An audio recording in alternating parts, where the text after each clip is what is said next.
Assalamualaikum warahmatullahi wabarakatuh. Om Swastiastu, salam segala kebajikan.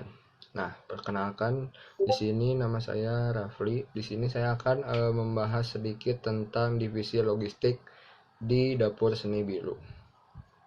Sebenarnya tugas utama divisi logistik itu menyediakan peralatan dan perlengkapan yang dibutuhkan selama acara. Nah, divisi logistik ini mendata beberapa barang yang akan dipinjam ataupun dibeli, yang kemudian akan dipakai dan dikembalikan ke tempat semula. Nah,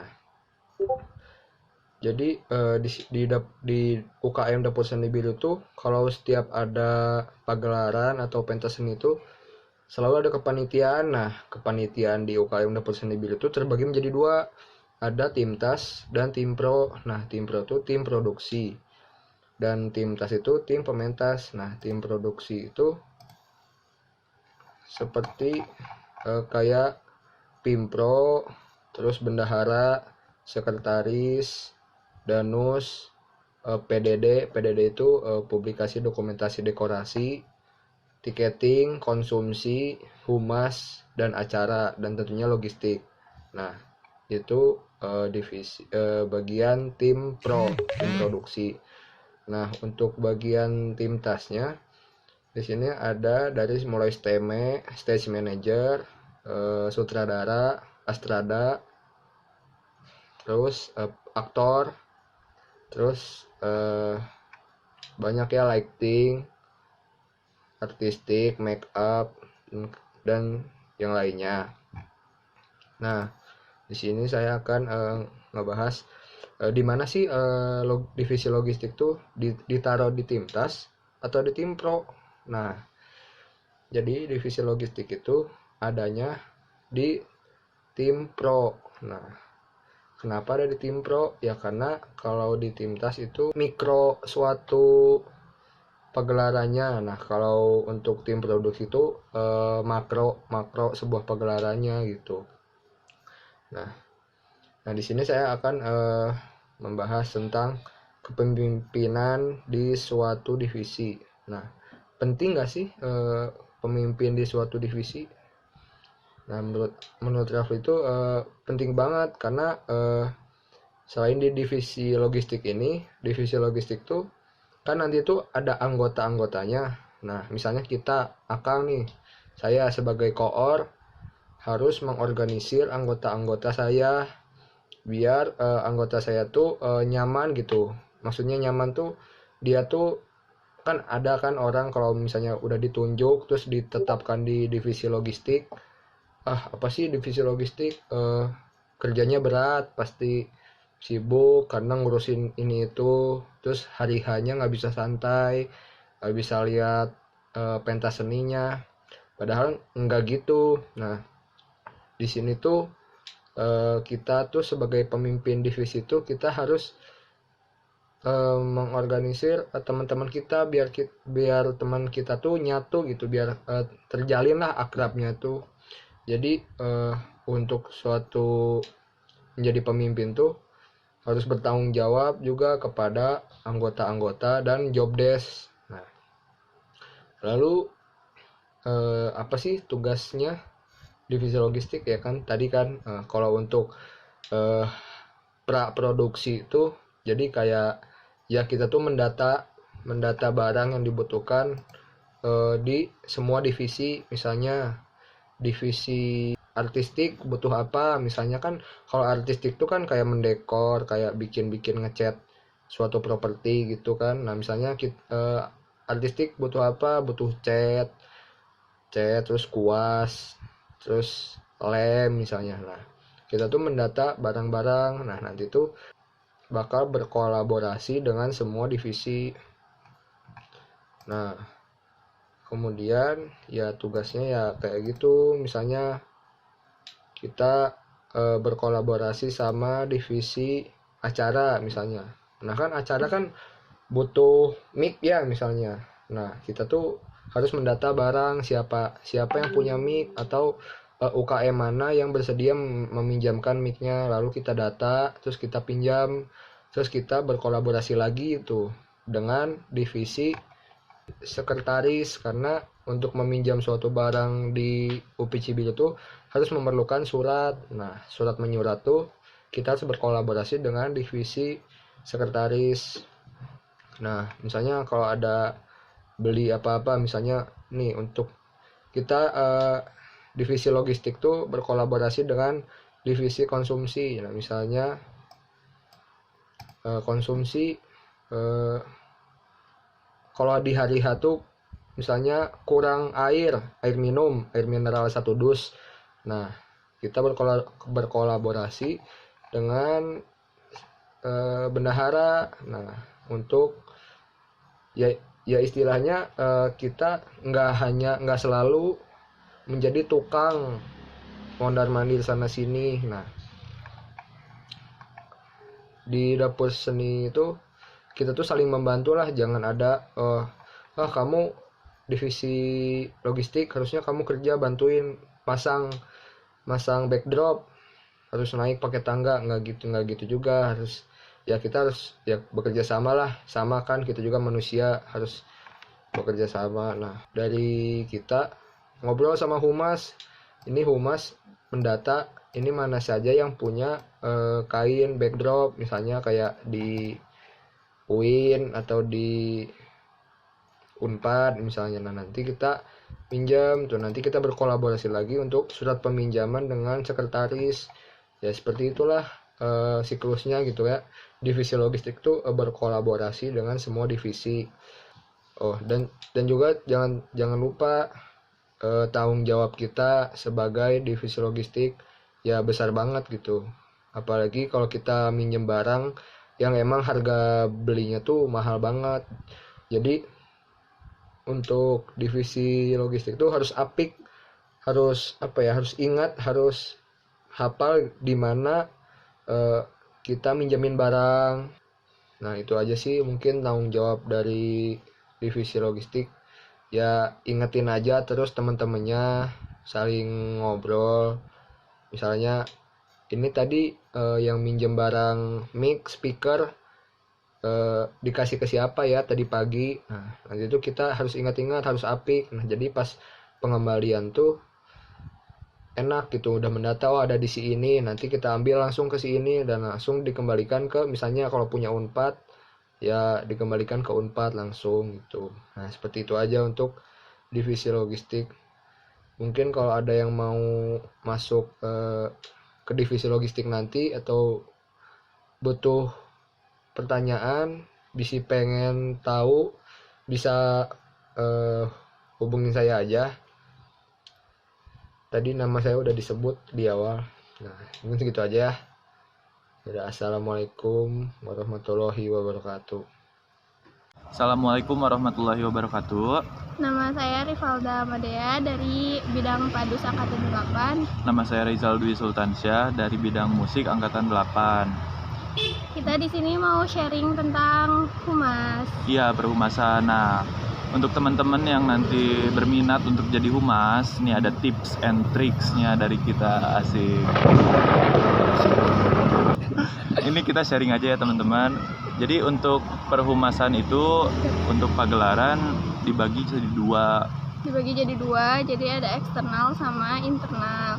Kalau internal ini tuh lebih di kampus gitu. Jadi Nah, jadi untuk yang buat yang di internal tugasnya ada kayak minjem barang. Kalau kita kan pinjaman aula atau barang-barang ke UKM Ormawa tuh kita yang nyampein. Jadi kita ngambil surat dari sekretaris, terus kita yang ngasihin suratnya. Nah, nanti pas barangnya mau diambil kita bisa bareng hubungin sama logistik. Jadi barangnya tuh nggak kececer kemana-mana. Betul. Terus surat undangan buat ke dosen, buat UKM Ormawa lain juga itu disebarinnya sama humas. Halo guys, balik lagi. Maaf ya tadi kehujanan, udah hujan gluduk-gluduk gitu. Jadi sekarang dilanjutin lagi Videonya. Yang tadi kan udah sampai internal ya. Internal tuh selain kayak minjem barang, kita juga ngasihin undangan ke UKM Ormawa, terus dosen, terus kita nge-follow up tamu undangan yang akan datang.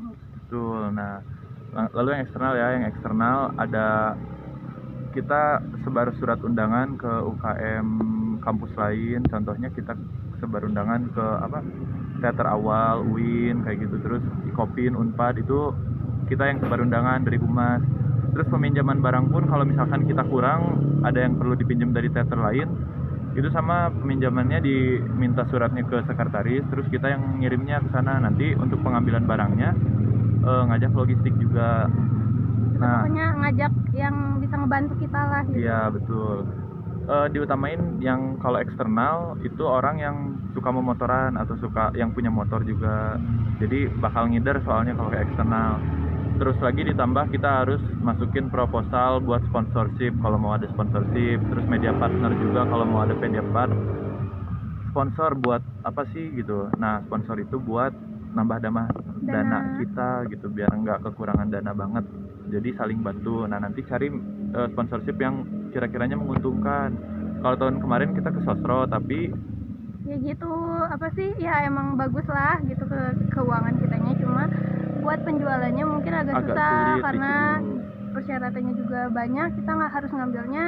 Terus kayaknya UPI Cibiru juga udah pada bosan sama Sosro, jadi agak susah lah gitu. Kalau saran mending cari yang lain, terus yang untungnya agak gede juga buat kita. Kalau media part, kita mau pakai media part itu boleh buat kayak misalkan menggembor-gemborkan acara kita. Kalau mau gede, kalau mau banyak yang nonton itu bisa tuh, kayak misalkan ke radio bisa, ke apa lagi? Instagram. Iya, hits UPI yang kayak gitu-gitu. Yang kayak gitu-gitu lah pokoknya.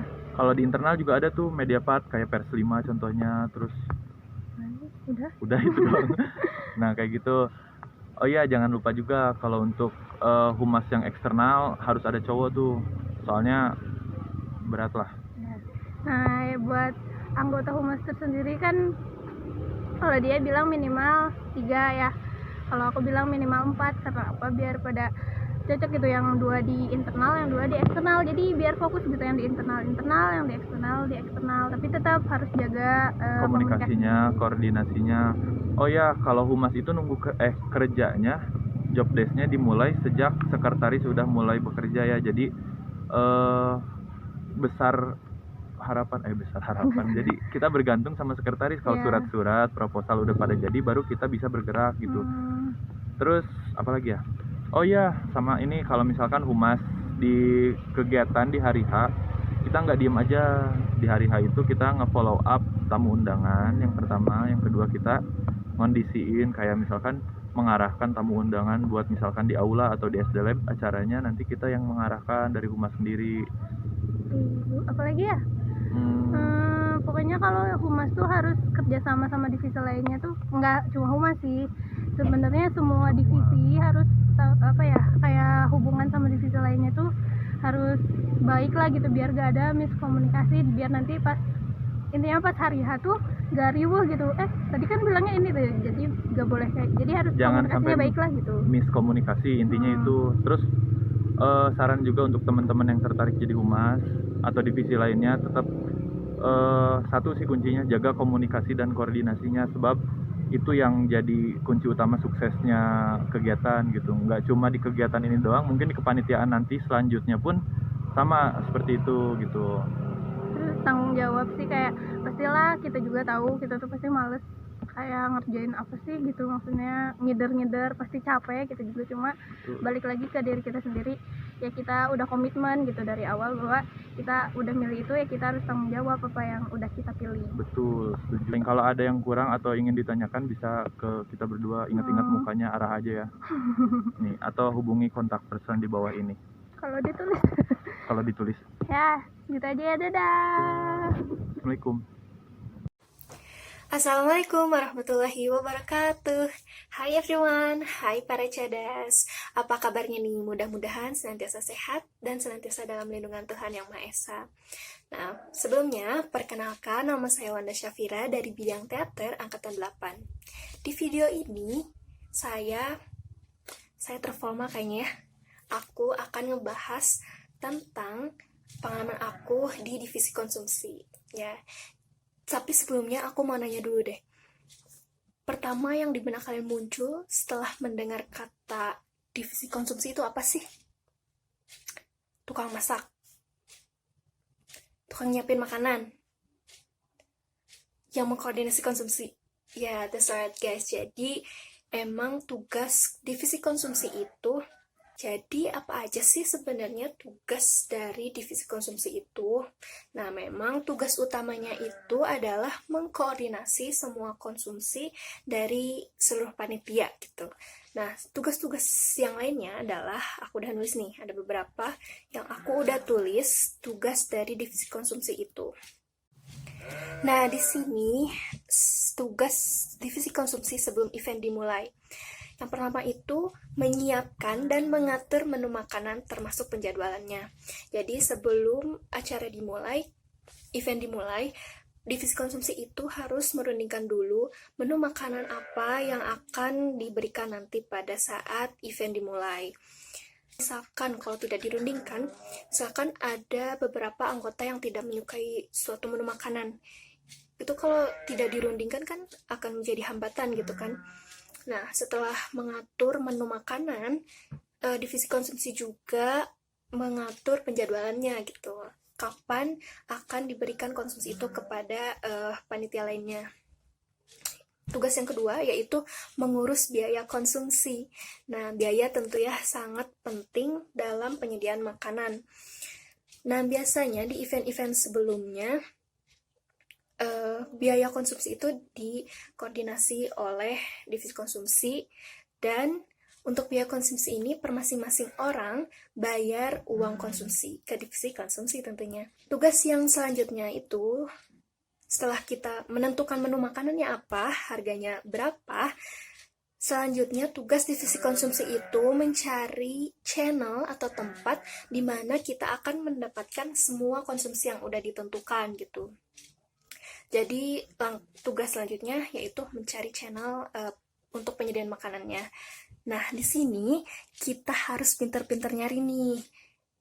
Nyari tempat di mana yang bisa menyediakan makanan yang mantul enaknya tapi low budget gitu.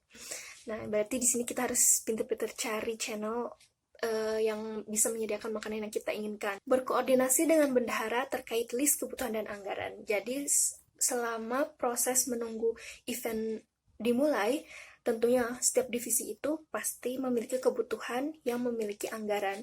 Begitu juga dengan divisi konsumsi. Divisi konsumsi juga memerlukan beberapa kebutuhan, dan kebutuhan itu ada anggarannya gitu. Jadi kita harus tetap berkoordinasi dengan dengan bendahara gitu. Tapi di divisi konsumsi juga tidak hanya berkoordinasi dengan bendahara saja, melainkan dengan semua divisi gitu. Nah, itu tugas sebelum event berlangsung. Nah, sekarang tugas divisi konsumsi saat event berlangsung itu apa sih? Itu cuma satu. Aku cuma nulis satu ya di sini, yaitu menyuguhkan konsumsi kepada panitia lain dan kepada para tamu undangan misalkan. Jadi di hari event berlangsung, itu tugas divisi konsumsi menyuguhkan makanan yang udah disediain itu gitu. Jadi pada event berlangsung, divisi konsumsi itu tugasnya itu cuman menyuguhkan gitu. Dan tentunya di jadwal yang udah ditentukan tadi. Nah, setelah event selesai, tugas divisi konsumsi apa sih? Apakah masih ada tugas atau enggak? Ada dong. Jadi tugasnya itu seperti biasa, mempertanggungjawabkan apa yang udah dikerjakan oleh divisi konsumsi. Pertanggungjawaban ini kepada ketua pelaksana, kepada bendahara, dan kepada yang lainnya juga tentunya. Nah, itu adalah beberapa tugas dari divisi konsumsi. Mungkin ada beberapa tugas lain yang belum aku sebut, tapi kalian bisa cari tahu sendiri ya, tugas dari divisi konsumsi itu apa aja. Nah, mungkin beberapa dari kalian ada yang bertanya-tanya kayak gini. Ini kan UKM seni, ini kan event seni misalkan. Memangnya divisi konsumsi itu penting? Hey guys, jadi kita perlu paham, kita perlu tahu bahwa setiap divisi dalam suatu acara, dalam suatu event, itu sangat penting. Karena setiap divisinya itu memiliki perannya masing-masing, tanggung jawabnya masing-masing. Jadi termasuk divisi konsumsi itu. Jadi divisi konsumsi salah satu divisi yang memang sangat dibutuhkan dalam suatu event, termasuk event seni gitu. Bayangkan aja oleh kita kalau dalam sebuah event atau bahkan event seni sekalipun, kalau nggak ada divisi konsumsi itu gimana ya? Misalkan ada aktor yang harus berlaga, yang harus menghafal skrip begitu panjangnya, tapi mereka tetap harus mikirin, aduh aku makan apa ya nanti, aku harus beli apa ya nanti, kan? Dengan adanya divisi konsumsi itu memudahkan panitia lainnya gitu. Jadi mungkin itu adalah salah satu esensi dari tugas divisi konsumsi. Pada intinya setiap divisi dalam suatu event itu emang penting gitu. Mereka punya perannya masing-masing, punya tugasnya masing-masing. Jadi kita nggak boleh menganggap remeh suatu pekerjaan, suatu divisi misalkan. Nah, sama halnya dengan kalian, para cadas yang mau bergabung menjadi anggota Dapur Seni Biru. Tentunya nanti kalian setelah masuk ke dalam keanggotaan Dapur Seni, kalian akan mengemban amanah, mengemban tanggung jawab. Jadi kalian harus sadar akan tanggung jawab tugas kita sebagai mahasiswa, tugas kita sebagai anggota suatu UKM gitu. Kita perlu adanya kesadaran akan tanggung jawab dan lainnya gitu. Nah, tugas kalian sekarang ini adalah tetap semangat, tetap optimis, dan harus sadar gitu. Kita itu punya tanggung jawab loh di sini. Kita itu punya amanah gitu. Jadi kita harus sadar, kita harus bisa untuk bertanggung jawab. Nah, mungkin dicukupkan sekian penjelasan dari video ini. Mudah-mudahan apa yang udah tadi aku sampaikan bermanfaat untuk kita semua. Dan kalau kalian ada yang ingin ditanyakan atau kurang jelas, boleh tanya ke aku atau ke anggota Dapur Seni lainnya. Kalian para cadas, aku tunggu ya di keanggotaan Dapur Seni Biru. Bye-bye. Wassalamualaikum warahmatullahi wabarakatuh. Salam jiwa raga untuk sebuah karya.